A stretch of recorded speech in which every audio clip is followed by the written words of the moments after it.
So when we last left off, Starscream had made sure he was able to play the good seeker or the new reformed Decepticon. And this allowed him not only to get close enough to Ratchet, albeit his wings were still shackled as a form of kind of an extra precaution, but they kind of neglected that Starscream that he could be a physical threat.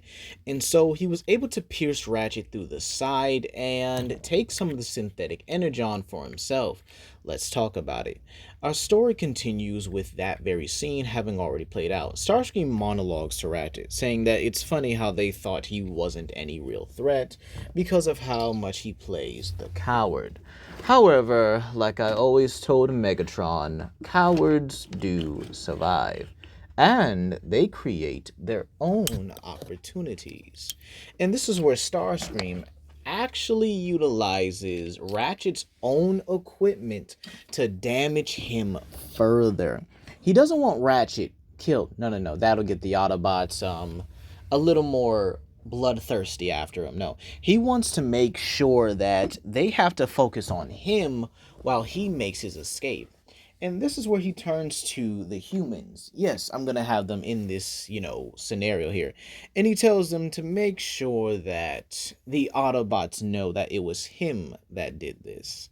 And so Starscream takes the synthetic energon and leaves the base through a ground bridge set to a different set of coordinates, somewhere that they won't be able to find him once he gets there. And once he does get there, he manages to knock the shackles off his wings, transforms, and flies off with the synthetic energon formula to the second half of the Harbinger that he never told. Sorry, not the second half. I believe the third half of the Harbinger, where, Starscream eventually does find the clones. But that is going to be a little bit different in this timeline. And so this is where we get another thing. Raph contacts the Autobots and tells them what happened.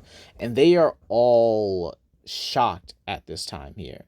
And believe it or not, some things do alter the canon here, with Megatron and Skyby appearing to collect the generator than just Megatron himself.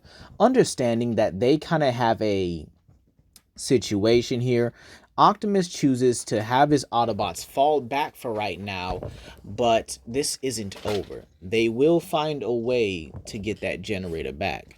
And so, the Autobots head back to base, with Arachnid immediately utilizing her webbings and her acid to make sure that Ratchet does not bleed out any further.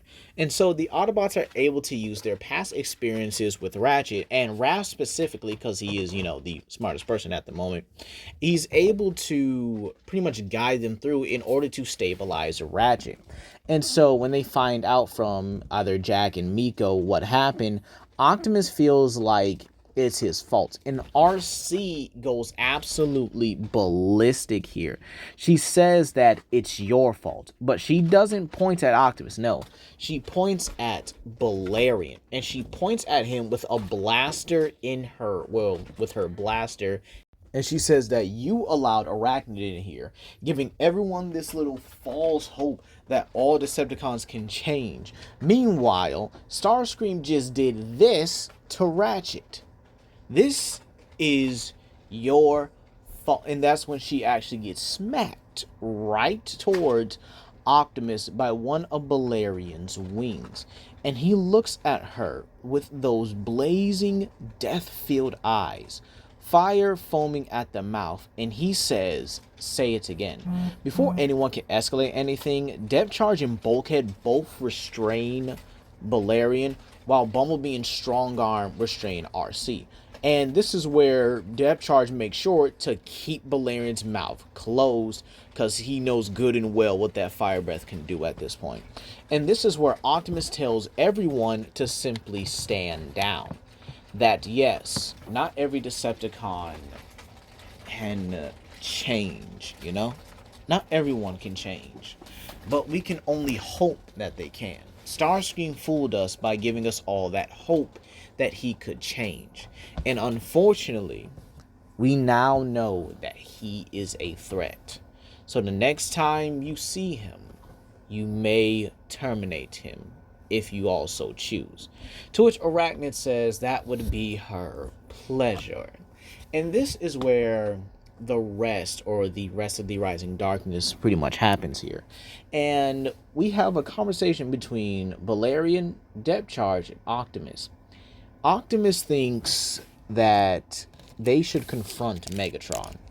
But the problem about that is they don't know if they can beat the Terratech's Warp Sword. Balerion says he's formidable enough to make sure they can get around it. And then maybe they could capitalize on it. To which this is where Depth Charge says, yeah, but what about the rest of the Decepticons? Surely if we just attack Megatron, they'll all jump in. To which this is where Optimus says he has an idea. And so he tells them to wait for his signal. And this is where Optimus, Bumblebee, and Bulkhead storm the warship like in the original. We then have Megatron going to the volcano where all the dark energon and stuff is erupting, just like in the original. However, one key difference in this timeline. Depth Charge and Balerion are flying. They're already out in the air. I would definitely say they're witnessing all of the destruction that's happening across Jasper, Nevada at the moment. By the way, Jack's mom would actually be able to get here a lot safer thanks to Arachnid in this timeline. So Arachnid would be the one to not only save Jack's mom, but be the one to kind of bring her in a very funny way, like just bring her in like the webbing that she would have had her in Crisscross. So there's like a little sadistic irony right there. But again, it is kind of a funny detail I like to add. So Balerion and Depth Charge are pretty much just flying around at this point. And this is where Optimus does his original thing. However, a key difference. Skybite and Rampage both charge at him. And when they do, they are met with a swift beatdown. What happens is Skybite tries to go for an overhand slash, but Optimus sidesteps and grabs him by the wrist, flings him around like he did the Insecticon, or, the Insecticons during, I believe, Season 2 in Armada. And when Rampage tries to charge at him, he flings them both into each other, causing them to crash through a couple Viacons, and they kind of just lay on the floor unconscious. Again, kind of a cool moment for Optimus. And this is where Megatron pretty much puts out the same thing. Having Optimus just, come to him. And this is where a key difference does happen. With Depth Charge and Balerion on the air, Optimus actually signals them where he is, or basically has his signal already on. So that way, Balerion and Depth Charge just simply beeline it towards the location. Like, just no hesitation. They just see it, and they're like, yeah, okay, Optimus is over there. Let's go. And so this is where another key thing happens. Megatron, before he can even fight Optimus and says one shall, fall, they both do clash the initial fist, just like in the original. However, with Megatron being stronger, Optimus is sent skidding back a lot further and almost loses his footing, while Megatron is only back just like a couple feet. And so before they can actually get into another clash here, this is where Balerion comes from behind Megatron and slams talons first into Megatron's back, pinning him. This allows Depth Charge to actually utilize his grapple hook and actually remove the Terratech's Warp Sword and toss it into the Dark Energon volcano. And so they pretty much got Megatron right where they want him. Like, this is pretty simple and straightforward. They have Megatron right then and there. And so this is where Optimus actually states that, unfortunately for Megatron, he's all out of honor. And so before he can finish him, the volcano erupts and Megatron gets a dark energon boost to where he simply just starts surging with power and lets off this electromagnetic dark energon pulse. All right. And this is where it just repels everyone back here. Depth Charge is the first one to get up and starts opening fire. However, Megatron simply summons the Terratech's Warp Sword, and Depth Charge has no choice but to dodge it. However, when he transforms, one of his wings gets clipped, and he actually has to transform right back and falls to the ground very, very injured in this one.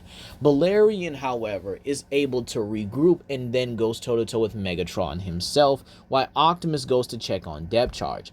And the back and forth between Megatron and Balerion is like a knight versus a dragon, but with a bit more, I guess you could say, flair to it. Megatron feels like he's back in the pits of Kaon, while Balerion feels like just like his old days when he was fighting Predacons, when he was serving alongside other kings, fighting against the other ancient and powerful beings. So both of them have a little bit of nostalgia going for them in this situation here. Balerion has fought evil knights back then. And, well, obviously with him being alive with no scars, I guess you can say it doesn't go very well. Now, Megatron and him just have this epic display of both of their abilities. And in all honesty, I think it would look something like a scorned Magna Mallow versus Primordial Malzeno turf war, if you get what I mean. So they're basically dancing around each other, striking when it pretty much suits them, and even clashing their respective weapons. With Balerion's wings reinforced, he's actually able to, well, hold his own against the Terratech's Warp Blade, but he doesn't prolong the clash, knowing that the blade is stronger than even his reinforced tips of his wings. So, yeah, the back and forth is definitely a masterful display. However, it comes down to Megatron charging at him with the antimatter swirling around his blade, and Balerion utilizing his fire breath to clash with it. Megatron tries to push through, but it's getting like more towards the core than towards Balerion. And Balerion is pouring in all the power he has into this fire breath. And so when Optimus actually is able to get Depth Charge to recuperate, they both see it. These beams, these energies just colliding with each other, rippling through not only just the planet itself, but across the entire universe.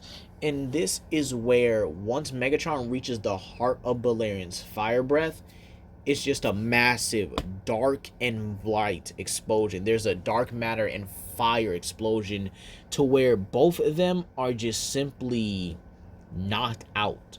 However, Optimus, seeing that the dark energon from this earth is just simply erupting, now knowing what's going on, gets Balerion out of there, and he and Depth Charge just head back to base, with Megatron regaining consciousness a few moments later, and he just feels triumphant, even though it didn't go the way he really wanted to. Now, the rest of the Rising Darkness saga does take place just like in the original, except Optimus actually takes Arachnid with him, Arachnid and RC with him, to basically confront Unicron and try to just kind of talk with him.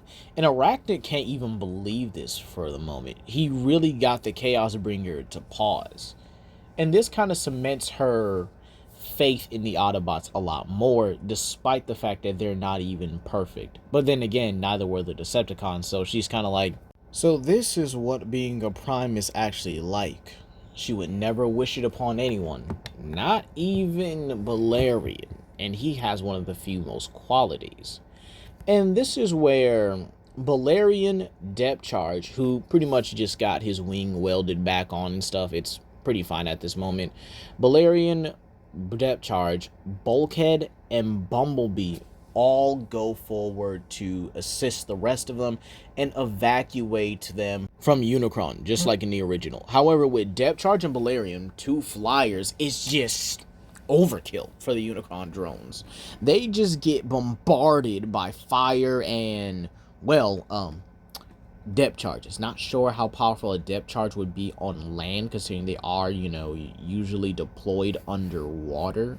So yeah, them drones is getting they're getting messed up pretty bad. And so Balerion and Depth Charge kind of just make quick work, while Arachnid, Bulkhead, Bumblebee, and RC keep up the ground effort, and Optimus is able to get free. However, unfortunately, Giant Unicron comes out, and Megatron, instead of punching it, actually slices it in half. And this is where everyone kind of sees that Megatron is now willing to make a deal with them, despite the clear fact he is clearly way more powerful than he expected, or way more powerful than any of them could have ever hoped to expect, with the only ones really being capable of taking him on are Optimus and Balerion. And even then, that's a toss-up between Megatron in this new form and Balerion right now.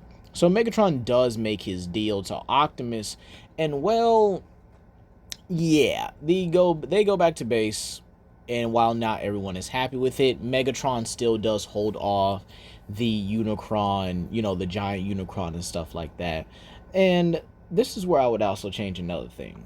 Instead of giving the key to Jack, which I really think just didn't make sense. I mean, Optimus and Jack barely interact here, but I do think Optimus does give the key to Balerion. And Arachnid does catches this out the corner of her eye. And, well, she doesn't say anything.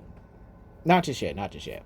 And so, when Megatron actually gives him the coordinates inside of Unicron, Optimus just decides to take him, Arachnid, Strongarm, Bumblebee, and Balerion, making sure that Depth Charge, RC, and Bulkhead are pretty much remaining behind, because again, he feels like if they all go and they all don't make it, no one's going to be here to really check on Ratchet or pretty much recover.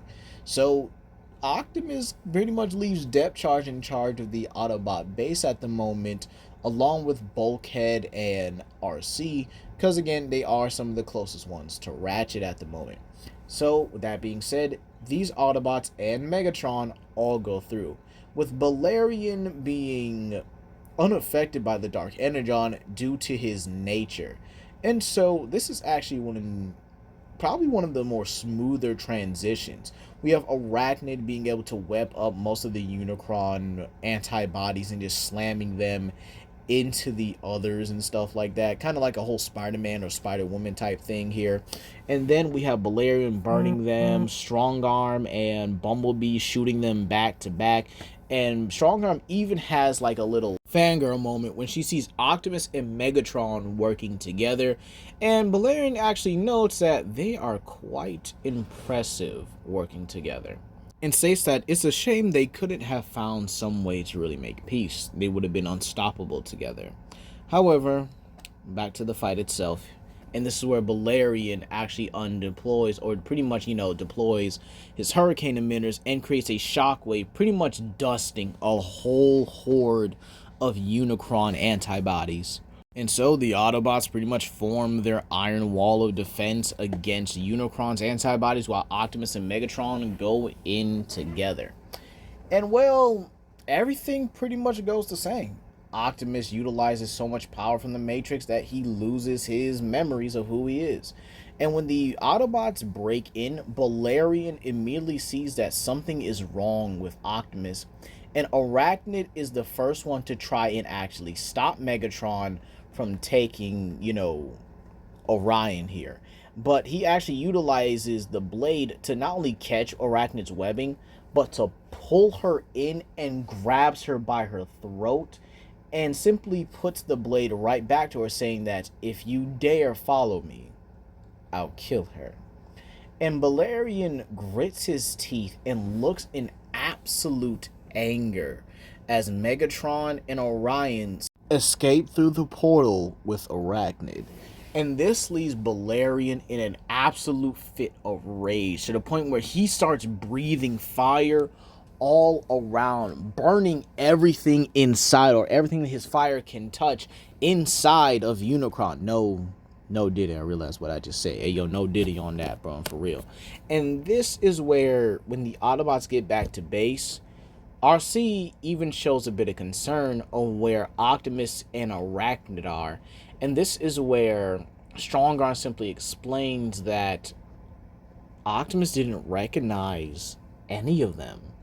And Arachnid tried to save him, but Megatron simply used her own webbings against her and just pulled her in with them. So right now, they don't know what to do. However, this is where Depth Charge looks at Balerion and says, dude, I don't know this team as well as you do. I need you. No, everyone needs you to lead at the moment. To which this is where Balerion says he understands. And utilizing his claw on his wing, he takes out the key to Vector Sigma and says that they're going to need to work together to not only get Optimus back, but Arachnid back safely as well. And so that's where we're going to leave it off here, you guys. Please comment down below, like and subscribe, and share with your friends. And let me know what you guys think about this chapter. How is everything going to unfold with Optimus now working with the Decepticons and Arachnid being a hostage? How will Megatron use this to his advantage? And will Orion be the one to save Arachnid rather than the Autobots themselves? Well, you guys are just going to find out in the next part. But hey, be sure to comment down below, like and subscribe, and share with your friends. This is Legendary Grimlock, and I hope you guys have a blessed day. Peace.